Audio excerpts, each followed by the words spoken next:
दिल्ली, भारत की राजधानी में एक शर्मनाक घटना घटी है जिसने पूरे देश को हिलाकर रख दिया है।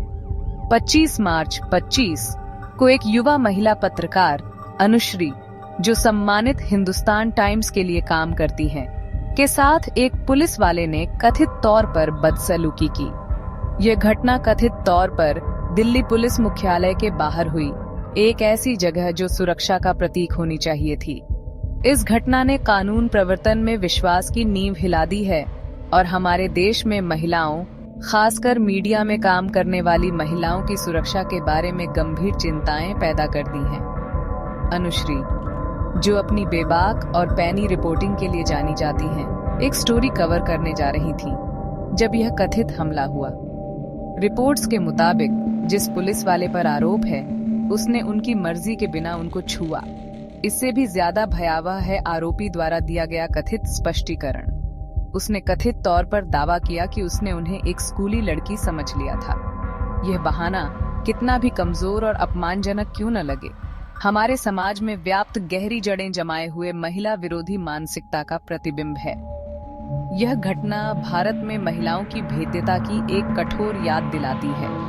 यह एक ऐसे समाज के काले पक्ष को उजागर करती है जहां सबसे शिक्षित और सशक्त व्यक्ति भी यौन उत्पीड़न का शिकार हो सकते हैं। यह तथ्य कि यह एक पत्रकार चौथे स्तंभ की प्रतिनिधि के साथ हुआ, एक गंभीर चिंता का विषय है। ये सिर्फ एक व्यक्ति पर हमला नहीं है, बल्कि प्रेस की स्वतंत्रता पर हमला है, जो किसी भी लोकतंत्र की आधारशिला है।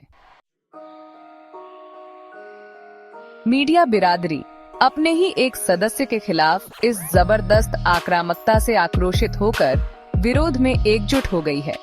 विभिन्न मीडिया हाउस के पत्रकार दिल्ली पुलिस मुख्यालय के बाहर जमा हो गए हैं और आरोपी अधिकारी के खिलाफ तुरंत और कड़ी कार्रवाई की मांग कर रहे हैं। उनके तख्तियां और नारे उनके गुस्से और न्याय के लिए लड़ने के उनके दृढ़ संकल्प को दर्शाते हैं।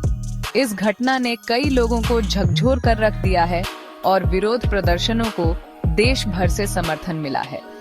हर वर्ग के लोग अनुश्री के साथ अपनी एकजुटता व्यक्त करने और पुलिस अधिकारी की हरकतों की निंदा करने के लिए सोशल मीडिया पर उतर आए हैं।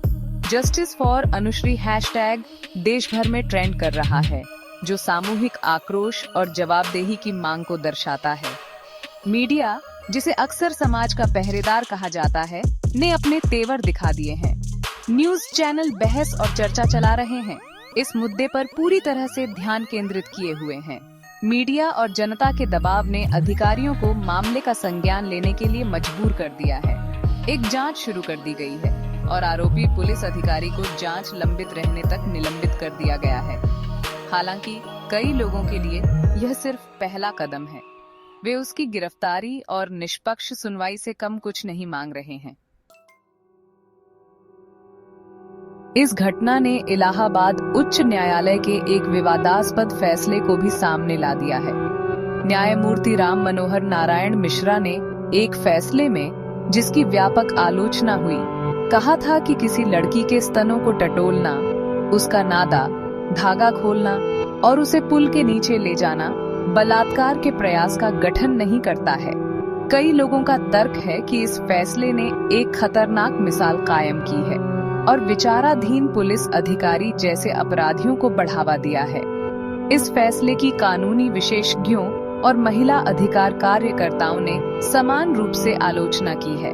उनका तर्क है कि यह यौन उत्पीड़न को तुच्छ बनाता है और एक संदेश भेजता है कि ऐसे कृत्यों को उस गंभीरता से नहीं लिया जाएगा जिसके वे हकदार हैं। यह तथ्य कि एक उच्च न्यायालय के न्यायाधीश, जिसे कानून को बनाए रखने का काम सौंपा गया है, ऐसा फैसला सुना सकता है, एक गहरी चिंता का विषय है। इस घटना ने एक बार फिर हमारी न्यायिक प्रणाली की खामियों को उजागर किया है। इसने न्यायाधीशों और कानून प्रवर्तन अधिकारियों के लिए संवेदीकरण और लिंग संवेदनशीलता प्रशिक्षण की तत्काल आवश्यकता पर प्रकाश डाला है। कई लोगों को डर है कि इस फैसले के दूरगामी परिणाम होंगे। यह पीड़ितों को आगे आने और ऐसे अपराधों की रिपोर्ट करने से रोक सकता है, इस डर से कि उन्हें न्याय नहीं मिलेगा। जैसे जैसे देश इस चौंकाने वाली घटना से जूझ रहा है, कई सवाल उठते हैं। पत्रकार किस आईपीसी धारा के तहत आरोप दर्ज करेगी? क्या आरोपी पुलिस वाले को सजा मिलेगी? और सबसे महत्वपूर्ण बात यह है कि महिलाओं, खासकर मीडिया में काम करने वाली महिलाओं, जो सत्ता के सामने सच बोलने की हिम्मत करती हैं, उनकी सुरक्षा सुनिश्चित करने के लिए क्या उपाय किए जाएंगे? ये घटना भारत के लिए एक चेतावनी है।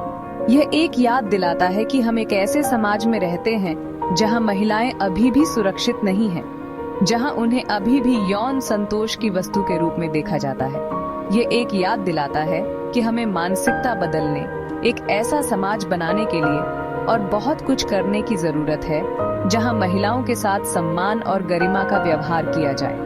न्याय की इस लड़ाई में मीडिया की अहम भूमिका है। इसे ऐसी घटनाओं पर प्रकाश डालना जारी रखना होगा, ताकतवर लोगों को जवाबदेह ठहराना होगा और महिलाओं के अधिकारों के बारे में जागरूकता पैदा करनी होगी।